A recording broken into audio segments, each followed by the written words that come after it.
औज़ुबिल्लाहिमिनश्शैतानिर्रजीम बिस्मिल्लाहिर्रहमानिर्रहीम। Dear student, अस्सलाम वालेकुम। उम्मीद करता हूँ आप सब लोग खैरियत से होंगे।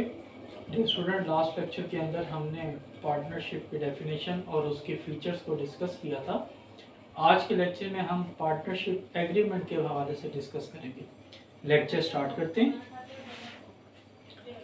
Partnership agreement is a legal document that shows the relationship between partners and tells about the rules and regulations for governing the internal affairs of the business.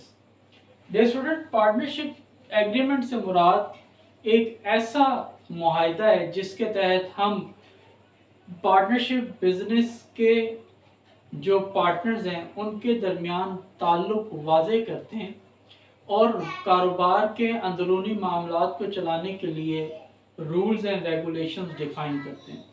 Dear students, last time जैसे हमने discuss किया था, ये जो partnership agreement है ये oral भी हो सकता है और रिटन भी हो सकता है। अगर हिस्सेदार के दरमियान ज़हनी हमआहंगी स्ट्रॉन्ग है तो ये ओरल एग्रीमेंट कर सकते हैं। अगर ज़हनी हमआहंगी स्ट्रॉन्ग नहीं है तो ये रिटन एग्रीमेंट करेंगे।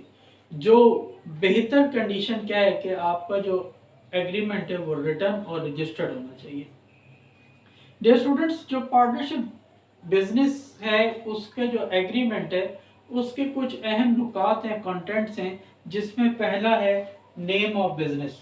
डियर स्टूडेंट, जो बिजनेस पार्टनरशिप का जो बिजनेस है उसका एक मखसूस नाम होना चाहिए और उसी नाम से जो है वो बिजनेस को आगे रन किया जाएगा, जो कि पार्टनरशिप एग्रीमेंट के अंदर रिटन होना चाहिए। फिर head office of business. Partnership business का हेड ऑफिस कहाँ पर वाक़ होगा और क्या उस जगह की अलॉटमेंट हुई भी है या नहीं हुई, ये भी उस पार्टनरशिप एग्रीमेंट के अंदर दर्ज होना चाहिए। थर्ड है आपका नेचर ऑफ बिजनेस। आपका जो पार्टनरशिप का बिजनेस है वो किस नेचर का होगा, क्या उसका ताल्लुक मैन्युफैक्चरिंग बिजनेस से होगा, क्या उसका ताल्लुक आपकी ट्रेडिंग से होगा या सर्विसेज से होगा। फिर distribution of profit and loss. जो पार्टनरशिप के अंदर जितने भी हिस्सेदार हैं उनका प्रॉफिट और लॉस शेयरिंग रेशियो क्या होगी वो क्लियरली मेंशन होना चाहिए। Rights, duties and liabilities of partners.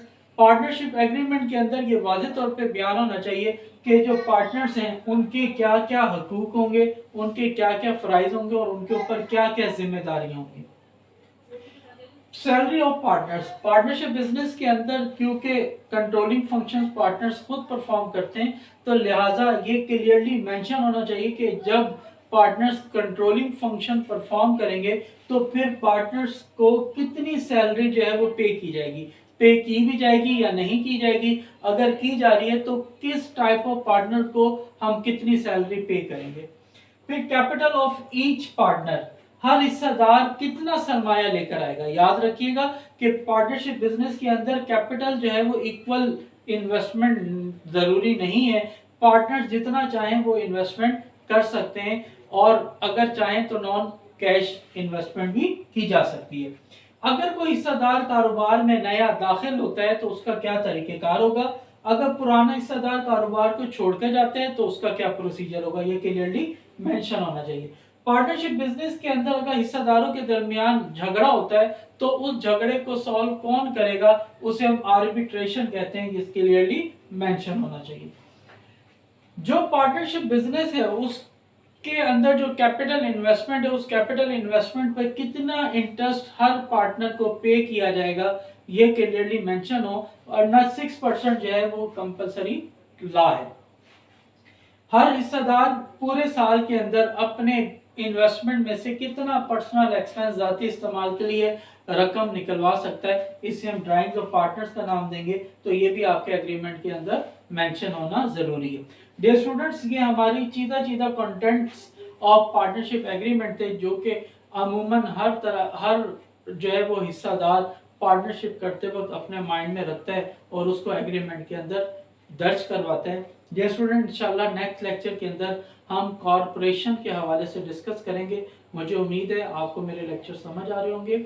अल्लाह ताला हम सब का हामी नासिर हो। अल्लाह हाफिज़, बेस्ट ऑफ लक।